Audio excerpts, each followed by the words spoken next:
우리가 신앙생활을 하다 보면 하나님을 믿는 마음은 분명히 있는데도 때로는 스스로도 설명하기 어려운 부담이 생길 때가 있습니다.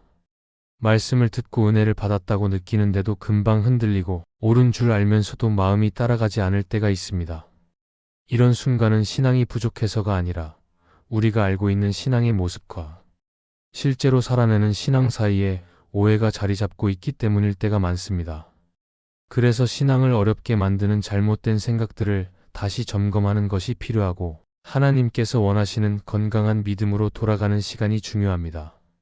오늘은 많은 기독교인들이 가지고 있는 오해를 살펴보며 우리의 신앙이 다시 자유롭고 바르게 세워질 수 있는 방향을 함께 나누고자 합니다. 첫째, 믿음이 강하면 문제를 두려워하지 않는다고 생각하지만 믿음이 강한 사람도 흔들릴 수 있습니다.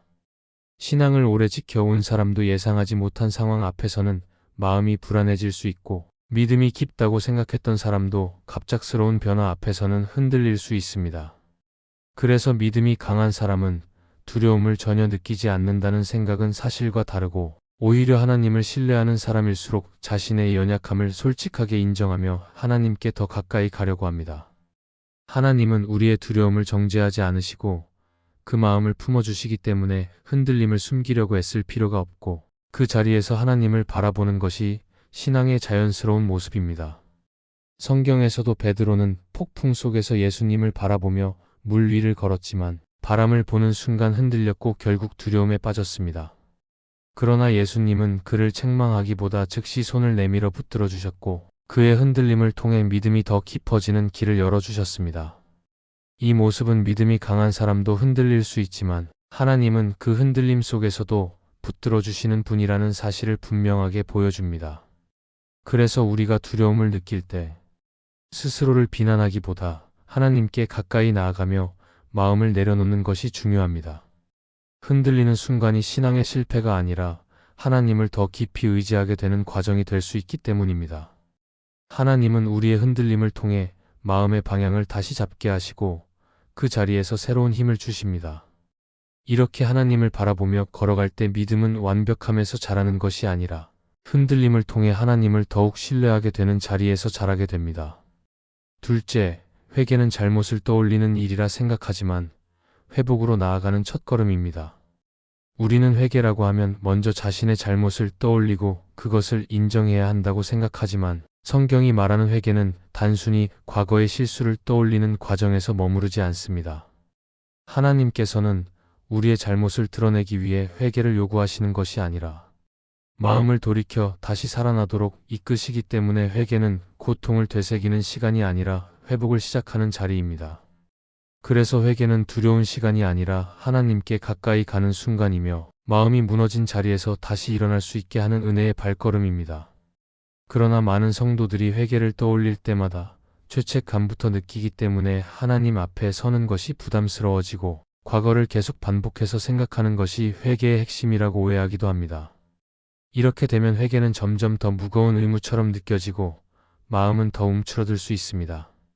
하지만 하나님은 우리의 실수를 오래 붙잡고 계시는 분이 아니라 마음이 돌아오기를 기다리시는 분이기 때문에 회개는 우리를 정죄로 끌어가는 과정이 아니라 회복으로 이끄는 초대가 됩니다.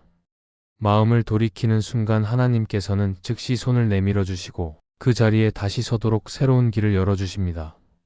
성경에서도 다윗은 자신의 잘못을 인정하는 순간 깊은 절망 속에 남아있지 않았고 하나님께서 베푸시는 자비를 바라보며 다시 일어나 걸어갔습니다. 하나님께서는 그의 죄를 드러내셨지만 동시에 회복의 길도 준비하셨고 그의 마음이 돌이키는 순간 다시 동행의 자리로 부르셨습니다. 이처럼 회개는 마음을 짓누르는 시간이 아니라 하나님께 돌아가는 따뜻한 길이며 삶을 새롭게 세우는 출발점이 됩니다. 그래서 우리는 회개를 두려워하기보다 그 자리를 통해 하나님의 사랑과 자비를 더 깊이 경험해야 하고 그 안에서 다시 살아갈 힘을 얻어야 합니다. 셋째, 교회 봉사가 많으면 신앙이 깊어진다고 생각하지만 마음의 방향이 더 중요합니다.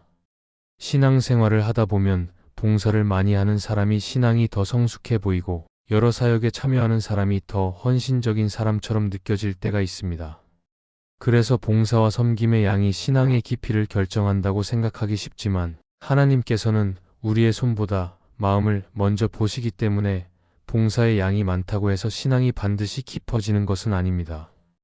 어떤 사람은 한 가지 봉사만 맡고 있어도 하나님 앞에서 진심을 담아 섬기고 있고, 또 어떤 사람은 여러 사역에 참여하고 있어도 마음은 점점 지쳐갈 수 있기 때문에 신앙의 깊이는 겉으로 드러나는 활동보다 마음의 방향에서 시작됩니다.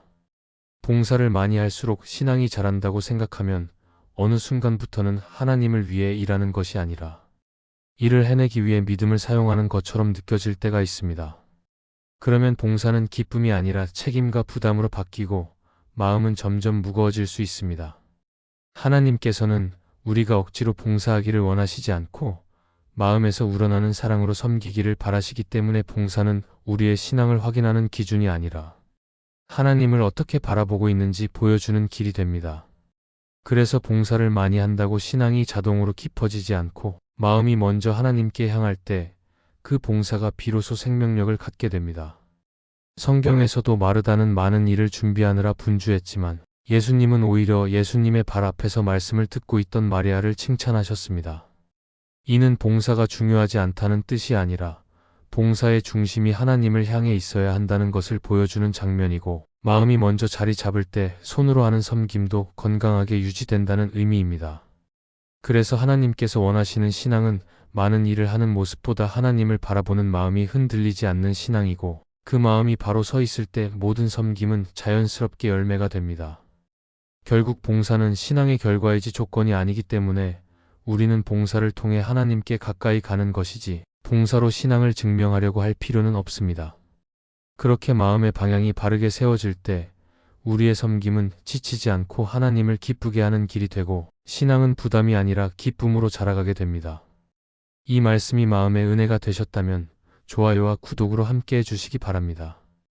또한 댓글에 아멘이라고 남겨주시면 이 말씀이 더 많은 사람들에게 전해질 것입니다. 여러분의 삶에 하나님의 평안과 축복이 늘 가득하시기를 바랍니다. 감사합니다.